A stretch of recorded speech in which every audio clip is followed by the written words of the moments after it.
আসসালামু আলাইকুম। আজ ছুটির দিন,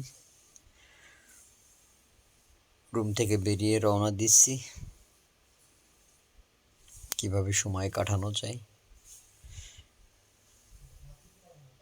অনেক পুরাতন দিনের কিছু জিনিস করতে সক্ষম হচ্ছি।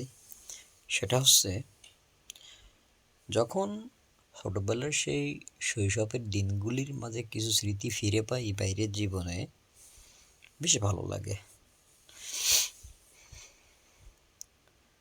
ফ্যাক্টরির ভিতর থেকে বেরিয়ে রওনা দিলাম। সে জায়গাটুকু যাইতে 2-3 মিনিট সময় লাগে। কিছুক্ষণের ভিতরে খেলা শুরু হবে, যার ফলে মাঠটা তৈরি করছি। পানি হয়েছিল, সুন্দর করে সাজিয়ে 2টা ব্যাট। লেগে যাব নেপাল আর বাংলাদেশের সাথে খেলা শুরু। কিছুক্ষণের ভিতরেই রেজাল্ট পেয়ে যাবেন। সেটা হলো, দুঃখজনক বিষয়, নেপালের কাছে আমরা হেরে গেলাম। যাক, সমস্যা নেই, আমাদের আর একটা ম্যাচ আছে।